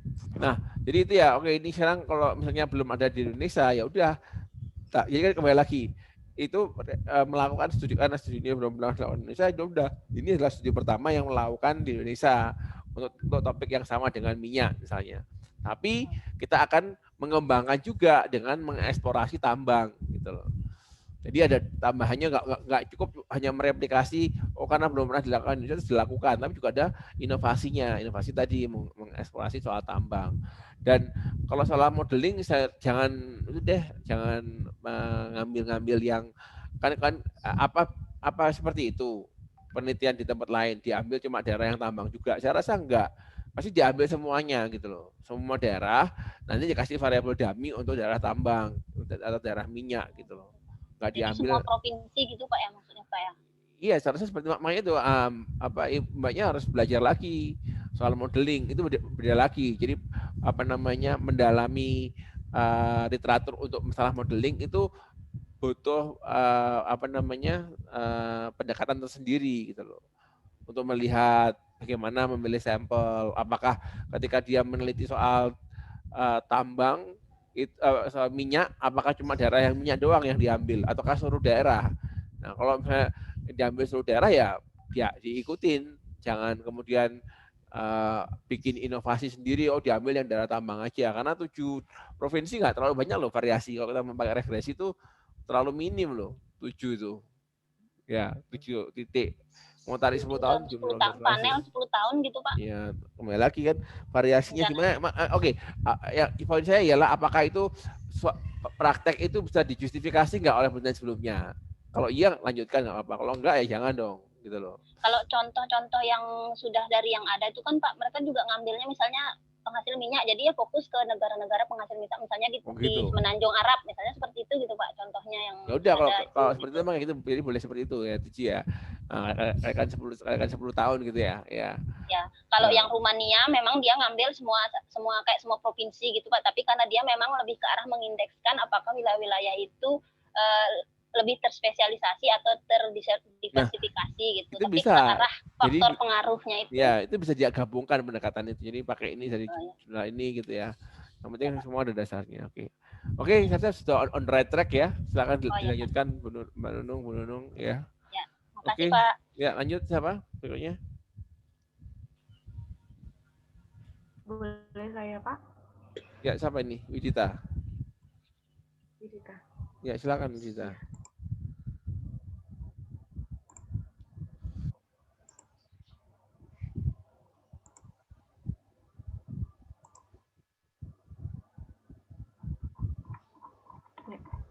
Selamat sore Pak. Ini rencana penelitian saya masih sama seperti sebelumnya, yakni terkait konvergensi pendapatan antar wilayah Pak di Indonesia, tapi dengan melihat ketergantungan spasialnya. Nah, untuk meta-analisisnya saya dapat dari penelitian tahun 2006, Why do rates of data convergence differ? Meta regression analysis. Di sini ini berangkat dari ulasan-ulasan dari literatur-literatur kalau perbedaan desain studi dan metodologi dalam mempengaruhi estimasi beta konvergensi itu ada. Dan kemudian melalui analisa meta-regresi diukur pengaruh yang diberikan oleh desain studi dan metodologi dalam mempengaruhi beta konvergens. Nah, kemudian hasilnya dalam studi lintas nasional, tingkat konvergensi ditemukan lebih tinggi saat metode estimasi panel digunakan. Dan saat pengembangan modal manusia, tingkat investasi dan faktor spasial dikendalikan. Kemudian dalam studi intranasional, beta konvergens lebih tinggi jika tingkat investasinya dimasukkan sebagai variabel bebas dan saat metode estimasi GMM dilakukan. Kemudian, penelitian ini menemukan bahwa kecepatan konvergensi peka terhadap aspek desain studi, terutama pilihan metode ekonometriknya. Kemudian ini juga dalam studi lintas nasional juga penting untuk menggunakan metode ekonometrik spasial. Penelitian ini juga menunjukkan bahwa pilihan variabel bebas menjadi penting dalam studi konvergensi. Misalnya memperhitungkan tingkat investasi dalam studi lintas nasional dan intranasional. Untuk studi lintas nasional, lintas negara, penting juga untuk mengontrol pengembangan modal manusia. Nah, kemudian literatur yang kedua ini masih terkait juga dengan spasial turbin, Pak. Tapi dia memasukkan, ini penelitian tahun 2018, New Approach to Economic Convergence in the EU. Dia multi-level analysis from the spatial effect perspective. Nah, ini membandingkan SAR, SEM dengan spatial turbin model, dan didapatkan kalau spatial turbin model cocok untuk model ekonomi yang diusulkan ini. Oke Bu, jadi ini apa yang mau ditawarkan untuk studinya Ibu? Nah, untuk research gap-nya Pak, yaitu saya mau pakai isu dependensi spasialnya dalam analisisnya menggunakan spatial turbin ini. Nah, kemudian memasukkan variabel-variabelnya, variabel PMTB terhadap PDRB yang mewakili modal fisik, kemudian tingkat pengangguran terbuka untuk labor, terus persentase penduduk bekerja berpendidikan SMA ke atas untuk modal manusia, kemudian FDI untuk sisi teknologi juga ditambahkan terkait juga infrastruktur jalan, Pak, rasio panjang jalan terhadap luas wilayah. Ini mau dilakukan di level mana? Provinsi atau nasional? kota? Nasional, Pak. Antar provinsi. Provinsi. Tingkat Iya. provinsi. Nah, oke, ini kalau apa namanya provinsi sebenarnya ada agak trouble di Indonesia itu karena kita kan negara kepulauan.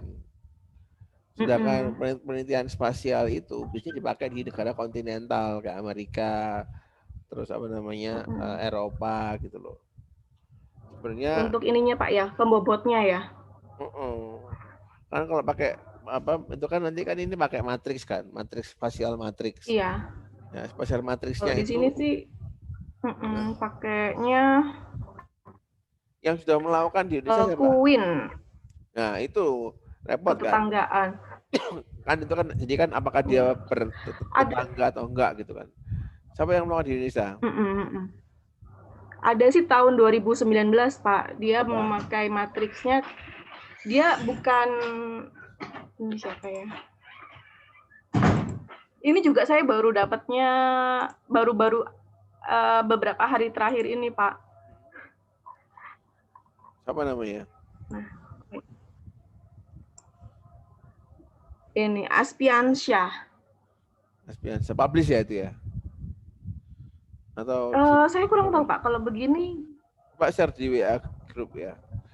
Jadi kalau gini, itu pakai data apa? Iya, provinsi iya, atau kabupaten kota? Provinsi Pak, ya. Ya, kalau saya sih kalau mau pakai. Nah provinsi, kemudian ada juga Pak. Ya. Mana?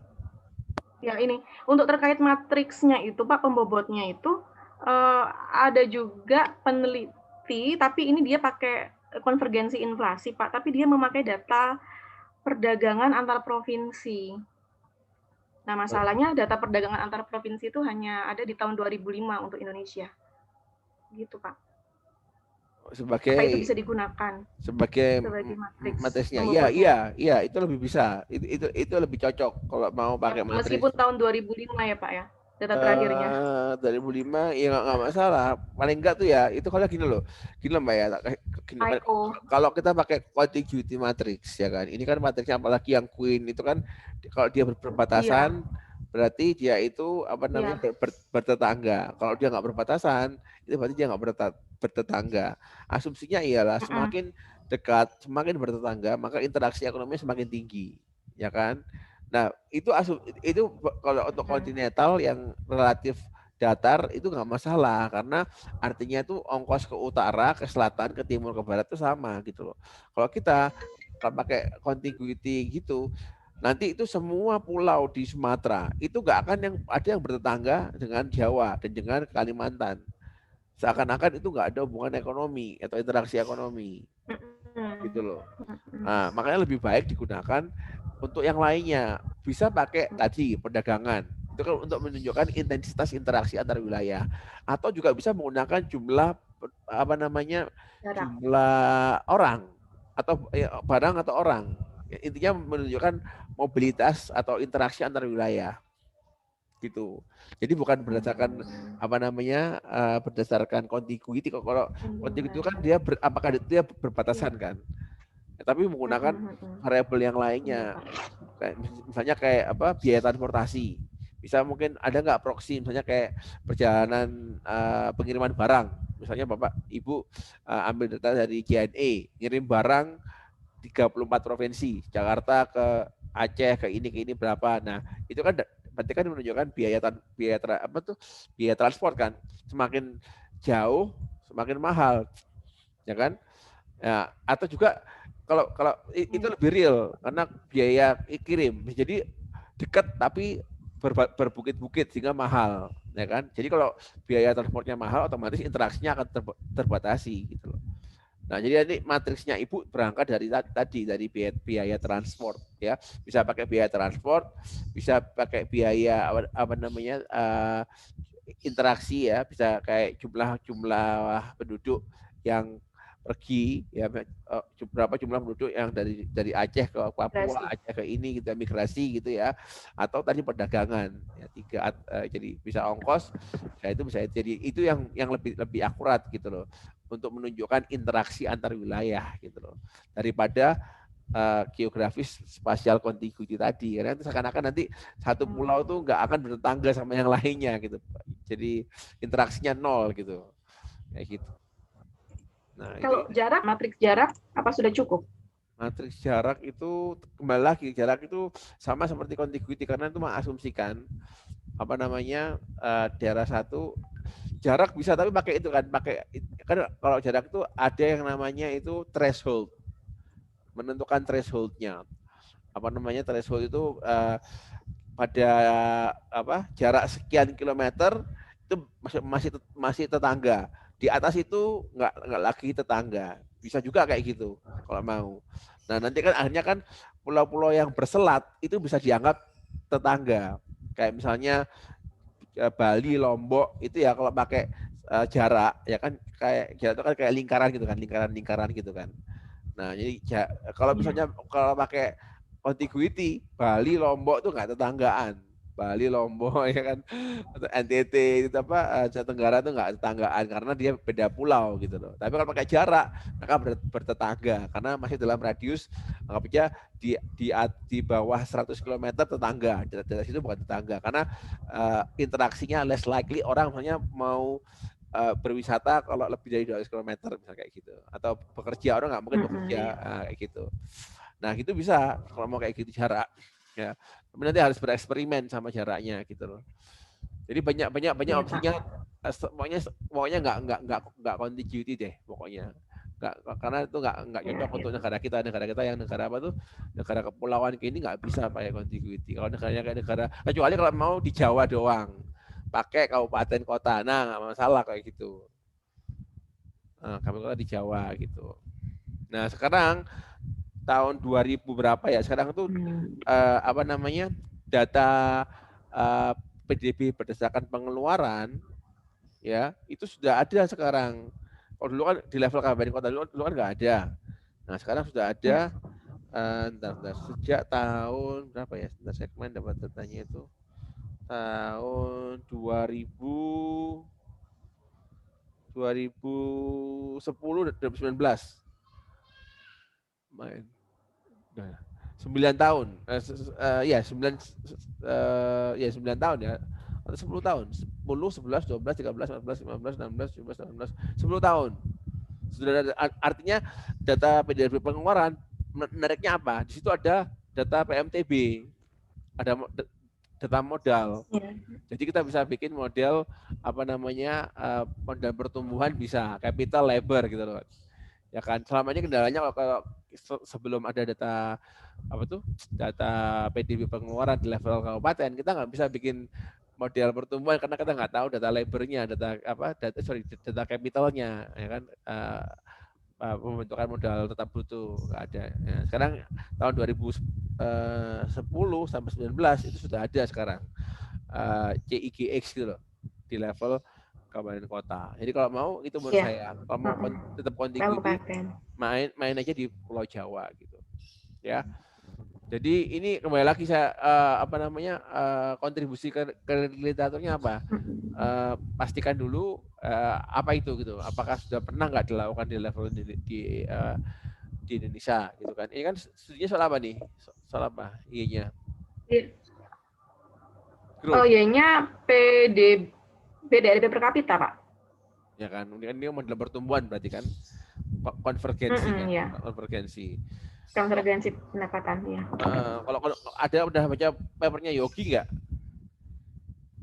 Yogi Widyatama. Iya Pak. Nah, Yogi itu yang ahlinya. Kalau soal konvergensi. Kalau yang Yogi itu halo? Ya. Mana? Yogi Widyatama tuh banyak menulis soal itu. Spasial. Ya, cari dulu nih yang untuk pembobotnya. Oh. Kenapa? Iya. Ya. Nah, convergence itu sudah banyak ditulis ya di Indonesia. Iya. Cuma yang publish mungkin cuma sedikit, ya kan. Salah satunya itu Yogi. Ada lagi tuh orang di Universitas Canberra, namanya Yogi juga. Rina siapa? Namira siapa itu? Miranti. Siapa Miranti itu? Jatama sama Miranti siapa tuh orang? Miranti. Sama Miranti. Riana Miranti sama Yogi Widyatama itu nulis soal konvergensi udah balik-balik pakai provinsi. Nah, kalau spasial itu masih jarang. Spasial yang publish loh ya, itu jarang, masihan. Nah, sekarang makanya apa yang mau coba aku cari ya sebentar ya. Ada nggak sih convergence Indonesia, convergence growth Indonesia, spasial ekonometrik. Terus soal Durbin Mbak, kalau misalnya kalau itu tuh model pakai spasial Durbin, pakai SAR, apa tuh ada lagi yang nambah gitu loh, spatial error model itu based on test loh, nggak bisa kita pilih arbitrary gitu dari awal. Oh iya Pak. Jadi nggak bisa gitu loh. Sama kayak pakai VAR atau ECM ya tergantung tesnya, kalau terintegrasi nggak gitu loh. Gitu. Oke. Ini ada di papernya nih si Miranti kan, betul lagi Miranti yang sama nggak ini? Oh bukan sih, tapi Ragdat Miranti, Human Development Disparity and Convergence Across District of Indonesia, Special Econometric Approach. Tapi ini kayak belum publish ini papernya si ini. Ya saya share ini aja ya, terus sendiri. Nah jadi ini coba tadi mana PHI sih depan ini ya, Convergence Economic Growth in East Java, M Nasir. Nah UNED ya kan, kalau yang di level yang publish kayaknya masih jarang yang publish. Nah, ini ya kan regional convergence and the role of neighborhood effect in decentralized Indonesia. Si Yogi ini yang nulis. Itu yang Yogi Pak, iya. Ya Yogi. Orang Indonesia ada dosen di Canberra.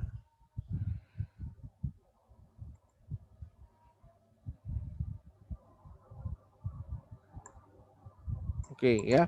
Jadi itu kalau mau neliti itu masih jarang di Indonesia soal convergence. Ini cuma 2 doang ini convergence-nya.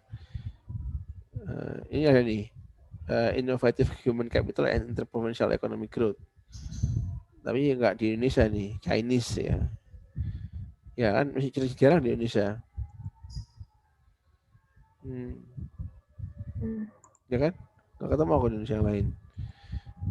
Ini ada nih yang UNED ini, Convergence and Economic Growth in the District on East Java, Spatial Econometric Approach. Sama ini Irawan ini dosen Ubaya ini, dia tesisnya dia nih di Jawa Timur juga, di Jawa Timur tahun biru lagi Mas Iki ini DF ya. Jadi itu yang yang good thing-nya ini adalah masih belum banyak yang publish ya, tapi sebenarnya sudah banyak nulis gitu loh. Jadi agak sedikit tricky gitu loh. Sebentar ya. Ya, jadi mau apa yang ini?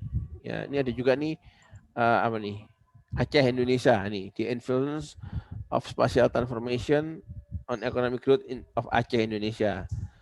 Nah, yang ada Aceh ini pakai spatial turbine model juga nih tadi ya mbaknya. Ya, jadi ini yang Indonesia belum bahkan mungkin belum ada yang publish ini. Nah, tapi sudah banyak yang nulis gitu loh. Makanya mbaknya harus punya keunggulan apa nih yang diunggulkan ini. Ini tak lihat ya, ini hasil aku search convergence growth Indonesia gitu ya. Iya, ya, Pak. Ini banyak papernya nih. Silahkan nanti baca-baca ya Mbak. Gitu ya Mbak. Pak. Ya, oke. Tampaknya menarik tapi harus dibaca lagi lebih dalam lagi. Oke, ini sudah Ya, ada Pak. Ya, Nasar, Pak. Mbak Udita ya. Ini tolong dipertajam lagi, udah Ya, potensi Pak. bagus. Tapi tadi lagi ini lagi belum punya publish ya di Indonesia, tapi sudah punya yang nulis. Jadi tolong dibaca meskipun nggak publish, tolong dibaca karena supaya harus beda dari mereka yang sudah pernah ditulis. Dan ini kok bisa publish supaya jadi orang kedua selain ketiga. Ya, pertama Mbak Vidya. Oh, kalau soal convergence baru satu. Ya, convergence yang pakai spasial itu baru Yogi yang publish. Kalau convergence doang itu ada Yogi, ada si Riana Miranti, siapa lagi, ada berapa lagi kalau convergence doang ya. Nah, kalau convergence dan regional itu baru satu. Nah, kalau Mbaknya jadi orang yang kedua, keren tuh nanti publish. Oke, itu ya. Udah azan asar, saya rasa saya akhiri dulu pertemuan hari ini. Kita lanjutkan minggu depan ya. Nanti kalau misalnya minggu depan ke-14 masih ada yang belum, kita akan bikin pertemuan ke-15 khusus buat yang belum. Oke. Ya. Cuma depan Natal, Pak. Oh iya sih. Ya, ini kita cari libur ya. Katanya nih cari aja kuliah pengganti kalau gitu. Mungkin hari Senin gitu gimana? Senin, Selasa. Dua pengganti, ada pengganti, Pak. Kapan yang kosong? Hari apa? Kapan yang kosong? Kamis kosong, Pak. Kamis ya. Oke, Kamis ya. Nanti kita Rabu bisa, Pak, Rabu. Oke, kita koordinasi via WA ya. Rabu oke, saya free kok. Oke. Ya, Pak. Oke, Rabu ya. Nanti kita diskusi lagi Ya, judulnya Rabu. Oke, atau Kamis. Thank you. Assalamualaikum.